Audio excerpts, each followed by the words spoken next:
Assalamu alaikum students. I am hoping that you and your families are doing well.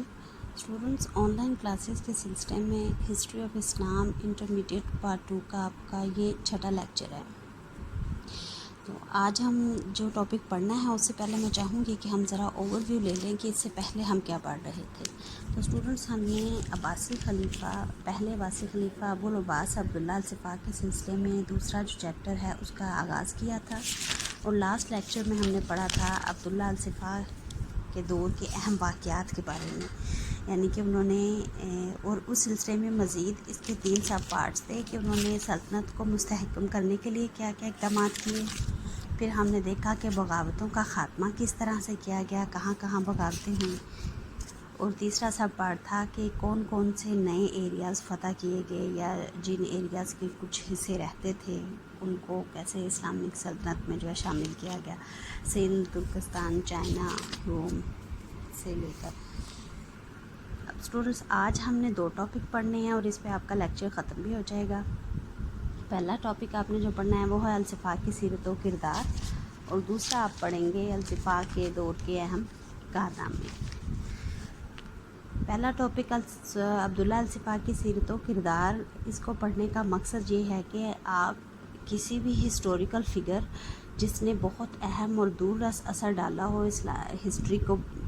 बदलने में, जिसके फ़ैसलों ने, जिसके अंदाज़ ने, जिसकी शख्सियत और किरदार ने इतना अहम असर डाला हो, आप उनका प्रॉपर अंदाज में तज्ज़िया कर सकें। तो अभी इससे पहले आप पढ़ते आ रहे हैं कि उनकी खिलाफत किस तरह से कायम हुई और किस तरह से उन्होंने बगावतों का ख़ात्मा किया और कैसे कौन कौन से इक़दाम जो किए हैं। अब हम उनकी पर्सनल जो है और प्रोफेशनल भी कुछ हिस्से इसमें शामिल होंगे, उनका लॉजिकल और क्रिटिकल एनालिसिस इस टॉपिक में पढ़ेंगे। तो स्टूडेंट, सबसे पहले आइए देखते हैं अल सिफ़ाह की सीरत व किरदार पे जब हम बात करते हैं तो सबसे पहले, अब बल्कि किसी भी शख्सियत हिस्टोरिकल फ़िगर के बारे में आप देखेंगे तो एक ज़ाहरी कि कोई शख्स, कोई भी इंसान ज़ाहिरी तौर पे नज़र कैसा आता है उसका बड़ा इम्पैक्ट पड़ता होता है।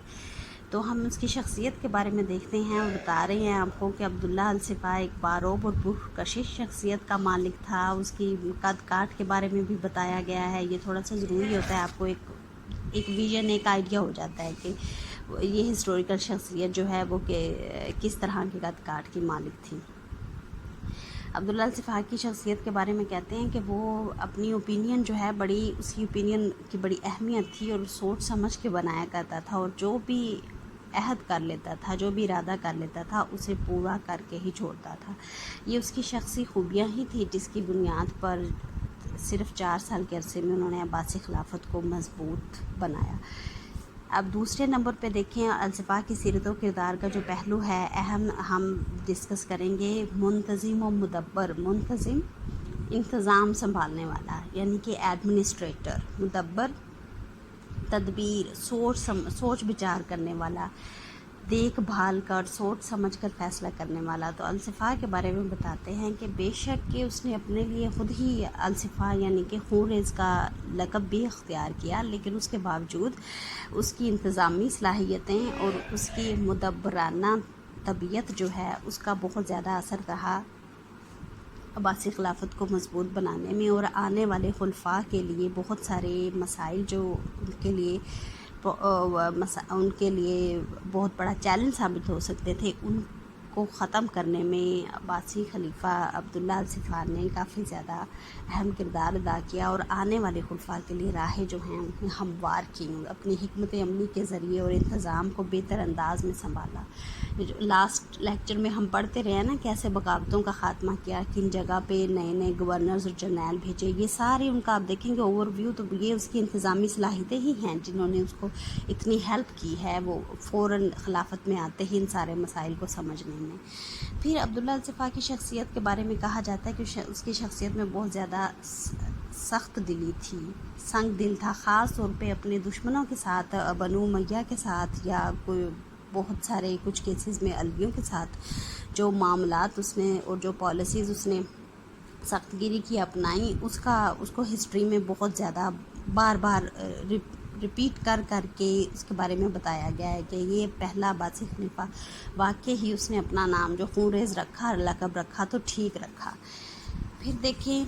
बहरहाल कुछ अलवियों को छोड़ जब अब्दुल्ला अलसिफ़ा को अंदाज़ा हो गया कि सिर्फ सख्त गिरी से काम नहीं चलेगा, जहाँ पे मसालहत की, जहाँ पे गुफ्त शनीद की बातचीत की ज़रूरत पड़ती है, वहाँ पे उसने इस पॉलिसी को भी अपनाया और अलवियों को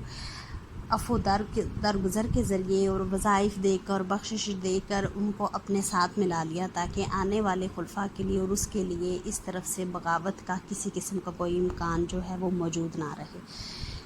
अब्दुल्ला अलसिफ़ा के बारे में कहते हैं कि वो जेनरस यानी कि बड़ा फ़याज़ सखावत पसंद इंसान था। फिर उसकी हाज़िर जवाबी और ज़हानत जो है वो बड़ी मशहूर है, यानी कि फ़ौरन हाज़िर जवाबी से मुराद आप ये कह लें कि कोई सिचुएशन आपके सामने मौजूद है और आप गुफ्तगू से उसका हल चाहते हैं, तो कि उससे ऐसी मुश्किल सिचुएशन में आपको डाल दिया जाए, लेकिन आप फ़ौरन उसके सिलसिले में बड़ा जहानतमंद और अक्लमंदाना किस्म का जवाब दे दें, तो आप समझें कि ये शख्स हाज़िर जवाब है। तो अब्दुल्ला अलसिफ़ा की सीरत में ये खूबी मौजूद थी। फिर बताते हैं कि उसकी सीरत और किरदार का एक अहम पहलू ये था कि अब्दुल्ला अलसिफ़ा बहुत ज़्यादा सादा तबीयत था, कनात पसंद था, और ज़्यादा उसने ना तो ख़जाना ज़ाया किया और ना ही उसका रहन सहन जो है वो टिपिकल जैसे फ़ारस में था, शहनशाहों वाला था। फिर उसकी अब्दुल्ला अलसिफ़ा की इल्म दोस्ती भी बड़ी मशहूर है। उसके दरबार में बहुत से उलमा और शोरा की महफ़िलें मुनक्कद होती रहती थी और काफ़ी ज़्यादा उनको सपोर्ट करता था उलमा और शोरा को, और अदब से या फ़न से मुतल्लिक़ा जितने भी लोग हैं उन सबको। ऑल राइट स्टूडेंट्स, आज का हमारा दूसरा टॉपिक जिस पे हम नज़र डालेंगे वो है अब्दुल्ला अलसिफ़ा के कारनामे। इनका अब्दुल्ला अलसिफ़ा के कारनामों का थोड़ा सा तनकीदी जायज़ा यहाँ पे लिया जाएगा। कारनामे आप नेक्स्ट भी पढ़ते रहेंगे। मैंने आपको लास्ट लेक्चर में भी एक आउटलाइन बताई थी कि किसी भी खलीफा की शख्सियत को ओवरऑल डिस्कस करते वक्त 5 पॉइंट्स, जो 4 या 5 पॉइंट्स मोर और लेस हर खलीफा के उसके अंदर रहते ही डिस्कस किया जाएगा उस आउटलाइन को। तो अलसिफ़ा के कारनामों में सबसे पहले आप तो इस सिलसिले में कारनामे के बारे में एक बहुत अहम वाक़या जो इससे पहले या तो हुआ ना हो या इस अंदाज में ना हुआ हो, या उस वाक़या को उस बादशाह या उस खलीफा के उस फ़ैसले का असर इतना दूर रस रहा हो कि हिस्ट्री का जो तारीख़ का धारा ही बदल गया हो, जिससे आसपास के उस दौर के लोगों पे ही असर नहीं बल्कि बाद में आने वाले खुलफा और आवाम के ऊपर भी उन फ़ैसलों के असरात रहे हों। तो हम कहेंगे कि ये उस खलीफा के कारनामे हैं। तो अब्दुल्ला अलसिफ़ा के सिलसिले में देखें, बगावतों का ख़ात्मा किया। लास्ट लेक्चर में हम पढ़ चुके हैं बहुत डिटेल में कि सिंध में, तुर्कस्तान में, इराक़ में, डिफरेंट शाम में, मुख्तलिफ़ एरियाज़ में बगावतें हुई और हमने बहुत तफसील से पढ़ा कि कैसे कैसे अब्दुल्ला अलसिफ़ा ने इन बगावतों का ख़ात्मा किया। बहरहाल ये उसका बहुत बड़ा कारनामा था कि 4 साल के छोटे से अरसे में उसने सल्तनत को इस्तेहकाम की राह पे भी डाला और इन सारी बगावतों का ख़ात्मा भी किया। फिर नए एरियाज़, ये भी हम लास्ट लेक्चर में आप ज़्यादा डिटेल में पढ़ चुके हैं। नए एरियाज़ सल्तनत के दायरा कार में लेकर आना अब्दुल्ला अलसिफ़ा का एक बहुत बड़ा कारनामा है, जिसमें चीन, तुर्कस्तान, रोम की कुछ सरहदी इलाके जो हैं वो शामिल हैं। अलवियों के साथ अभी हम पढ़ रहे थे कि अब्दुल्ला अलसिफ़ा ने मसालहत की, गुफ्तगू शनीद की और सियासी अंदाज में मामला को सुलझाने की पॉलिसी को अपनाया, और अलवियों के साथ अच्छे ताल्लुकात की वजह से आने वाले खुलफा के लिए भी अलवियों की तरफ से बगावत के तमाम किसी भी किस्म के इम्कान को है वो ख़त्म कर दिया, अच्छा सलूक रख के उनके साथ। अब्दुल्ला अलसिफ़ा का एक बहुत अहम कारनामा ये था कि उसने सल्तनत, जो कि बहुत ज़्यादा जंगों की वजह से, आपस की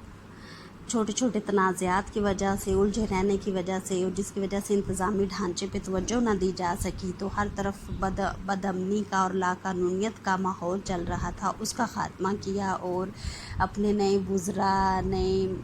गवर्नर्स, हर जगह अदालती निज़ाम कायम किया। इस तरह के छोटे छोटे इक़दामात जो हैं इंतज़ामी ढांचे को ओवरऑल नए अंदाज में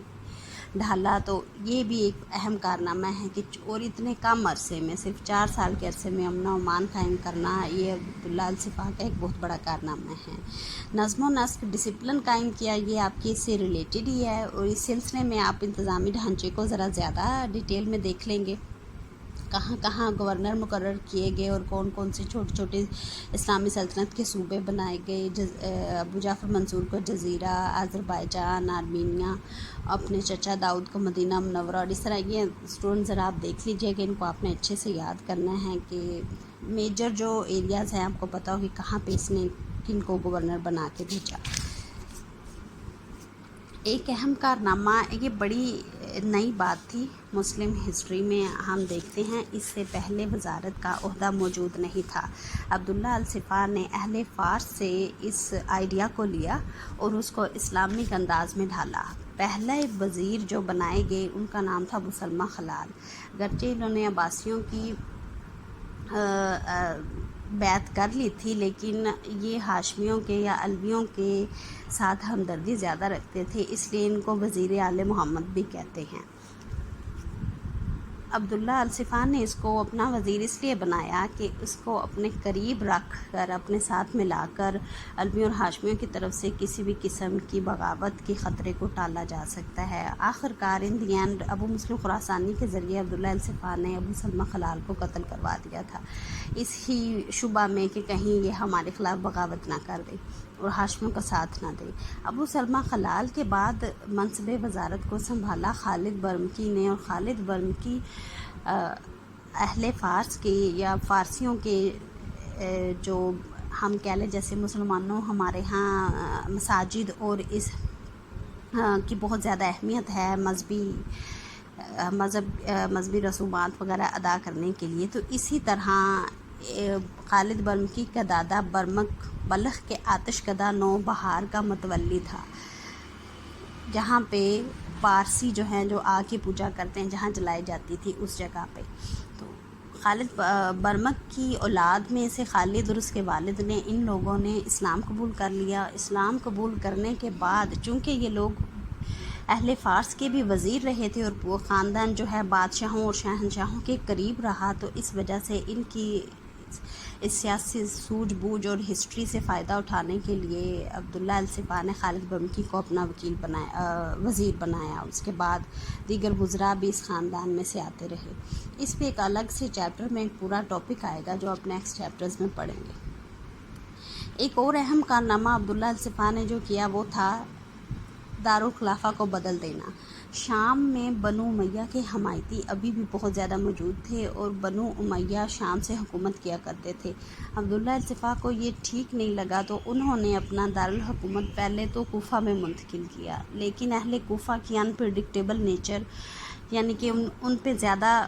ٹرسٹ نہیں تھا، زیادہ اعتماد نہیں کرتے تھے ان کے فیصلوں پہ اور ان کی حمایت پہ عبداللہ الصفا، تو انہوں نے ایک چھوٹا سا شہر بسایا انبار، چھوٹے سے قصبہ کے قریب، اور اس شہر کا نام ہاشمیہ رکھا۔ تو یہاں پہ نیا جو دارالخلافہ جو ہے اس کی بنیاد رکھی گئی، اس کو ہاشمیہ کہا گیا۔ عبداللہ الصفا کا ایک بڑا اہم کارنامہ تھا کہ اس نے خارجہ پالیسی، فورن پالیسی، یعنی کہ بڑی کامیابی سے اس کو بہترین اور عمدہ اصولوں پر استوار کیا۔ ان میں ان عمدہ اصولوں میں دیکھیں وہ آپ کو بتا رہے ہیں، آپ نے اس پہ ضرور ڈالنا ہے۔ اس کی عبداللہ الصفا کی خارجہ پالیسی جارحیت اور مصالحت کا حسین امتزاج تھی۔ جارحیت سے مراد جہاں پہ فوج کشی کی ضرورت ہے، جہاں پہ تلوار کی، ہتھیار کی ضرورت ہے، وہاں پہ اس نے اس پالیسی کو اپنایا، لیکن جہاں لگا کہ بات چیت سے، ٹیبل ٹاک سے، پیپر پلاننگ سے معاملات کو حل کیا جا سکتا ہے، وہاں اس نے معاملات کو اس انداز میں بھی حل کیا۔ اس کی اگزامپل دیکھیں آپ، ترکستان اور چین کے ساتھ جارحیت کی پالیسی رکھی گئی، روم کے ساتھ، ابھی بھی روم ایک بہت بڑی طاقت تھا، بہت بڑی سلطنت تھا، تو ان کے ساتھ مصالحت کی پالیسی کو جو ہے اپنایا گیا۔ اور یقیناً عبداللہ الصفا کا ایک کارنامہ ہے، کیونکہ وہ پہلے خلیفہ تھے عباسی خلافت کے، تو ان کو بنو عباس کا بانی ضرور کہا جائے گا۔ اس سلسلے میں انہوں نے بغاوتوں کا خاتمہ کیا، انتظام کو بہتر انداز میں چلایا، اور جہاں جہاں فتوحات کی ضرورت پڑی ان کو فتوحات کی، اور اسلامی سلطنت کا دائرہ کار بھی بڑھایا، تو ہم ان کو خلافت عباسیہ کا اولین معمار اور بانی قرار دے سکتے ہیں۔ تو اسٹوڈنٹس، آپ کا دوسرا چیپٹر عبداللہ الصفا کے بارے میں تھا، پہلے عباسی خلیفہ کے بارے میں، اس کا اختتام ہوتا ہے۔ جیسے میں آپ کو لاسٹ لیکچر کے اینڈ پہ بھی بتا چکی تھی کہ آپ کو پورا لیکچر پڑھایا گیا ہے، آپ نے تھورولی اسٹڈی کرنا ہے پورے چیپٹر کو۔ اس کے بعد آپ کی ٹیسٹنگ ایبیلٹیز کو بڑھانے کے لیے، آپ کی ریٹن پریکٹس بہتر ہو جائے، اس کے لیے آپ ان کوسچنس کو ضرور دیکھیے گا اور ان کو لکھیں۔ آپ نے جو ٹاپک پڑھے ہیں انہی پہ مشتمل یہ کوسچنس ہیں، میں تھوڑا سا آپ کو گائیڈ کر دیتی ہوں۔ آپ کا پہلا کوسچن ہے الصفا کی سیرت و کردار پر روشنی ڈالے، جو کہ آپ دیکھ چکے ہیں، پہلے ہم پڑھ چکے ہیں۔ الصفا کی سیرت و کردار کے بارے میں آپ کیا جانتے ہیں؟ اس کو ڈیفرنٹ انداز میں جو ہے بیان کیا جا سکتا ہے، لیکن آپ کو ایسنس کا پتہ ہونا چاہیے کہ آپ تنقیدی طور پہ عبداللہ الصفا کی شخصیت کے بارے میں کچھ لکھ سکیں، اس کی سیرت و کردار کے بارے میں لکھ سکیں۔ تو آپ نے اصل کانٹینٹ کو، اصل ٹاپک کو یاد کرنا ہے، اچھے سے دیکھنا ہے، پھر وہ کوسچن کی الفاظ کو ادھر ادھر کر کے بھی آیا ہوا ہو تو آپ اس کو اچھے سے پیپر میں لکھ سکتی ہیں۔ پھر دیکھیں عبداللہ الصفا کے کردار اور کارناموں، اس میں آپ ان کے سیرت و کردار پہ بھی کچھ بحث کریں گے، اور ان کے اہم کارنامے جو ابھی ہم پڑھ رہے تھے اس پہ بتائیں گے۔ پھر ان کی ابتدائی مشکلات ہیں، ہم نے لاسٹ لیکچرز میں پڑھی ہیں، یہ کوسچن ریپیٹ ہو رہا ہے۔ عباسی سلطنت کو استحکام بخشنے کے سلسلے میں بھی ہم نے لاسٹ لیکچر میں پڑھا ہے، ان کے دور کے اہم واقعات بھی ہمارا لاسٹ لیکچر کا حصہ تھا، تو یہ آپ کو آسانی سے مل جائیں گے۔ ان کی سیرت و کارنامے ہم آج پڑھ چکے ہیں۔ ایم سی کیوز کو بھی دیکھ لیجیے گا اور شارٹ کوسچنس کو بھی۔ اب آپ کو میں ایک چھوٹی سی، آپ کو میں آپ کو ہوم ورک دینے لگی اور اس کے 2 پارٹس ہیں۔ پہلا ہوم ورک آپ کا یہ ہے، آپ نے ان شارٹ کوسچنس کو اور ایم سی کیوز کو دیکھنا ہے اور پورا چیپٹر پڑھ لینا ہے پہلے، اور اس کے بعد آپ نے 3 شارٹ کوسچنس اور 2 ایم سی کیوز کم از کم ہے، اور ان کی ساتھ میں آپشنس بھی آپ نے ایسی بنانی ہیں جو کہ آپ کی بک میں نہیں ہے، لیکن آپ کو لگتا ہے کہ یہ امپورٹنٹ ہیں، یہ آ سکتی ہیں، یہ اگر آپ پورے چیپٹر کو تھورولی پڑھیں گے تو آپ اس ایکسرسائز کو، اس ہوم ورک کو بڑی اچھی طرح سے کر لیں گے۔ میں ریپیٹ کر دیتی ہوں، آپ نے 3 شارٹ کوسچنس خود سے بنانے ہیں، ان کے آنسرز بھی آپ کو آنے چاہیے، اور 2 آپ نے ایم سی کیوز ایسے بنانے ہیں، ان کی آپشنز بھی آپ نے لکھنی ہیں۔ ایک تو آپ کا ہوم ورک کا پارٹ یہ ہو گیا، دوسرا آپ کے ہوم ورک کا پارٹ آپ کے اگلے چیپٹر سے متعلق ہے، دوسرے عباسی خلیفہ ابو جعفر منصور سے متعلق۔ میں نے آپ کو ایک آؤٹ لائن بتائی تھی لاسٹ لیکچر میں کہ کس طرح سے آپ کسی خلیفہ کو پڑھیں گے، ان کو اس کی میں نے آپ کو 4 سے 5 پوائنٹس بتائے تھے، ان کی ابتدائی حالات، دوسرے نمبر پر ان کی مشکلات میں خود ہی آپ کو بتا رہی ہوں، تیسرے نمبر پہ اہم واقعات کے پھر سب پارٹس ہیں، استحکام کی کوششیں، اس سے بغاوتوں کا خاتمہ کس طرح سے کیا گیا، اور ان دی اینڈ کون کون سے علاقے فتح کیے گئے، پھر ان خلیفہ کی چوتھے نمبر پہ سیرت و کردار، اور آخر پہ ان کے کارنامے۔ آپ نے ان کی آؤٹ لائن بنانی ہے اگلے چیپٹر کے لیے، ابو جعفر منصور کے لیے، پھر اس میں جو نئی چیزیں آ رہی ہیں وہ انشاءاللہ ہم لیکچرز میں دیکھیں گے۔ تو تب تک کے لیے اسٹوڈنٹس اللہ حافظ، اپنا خیال رکھیے گا۔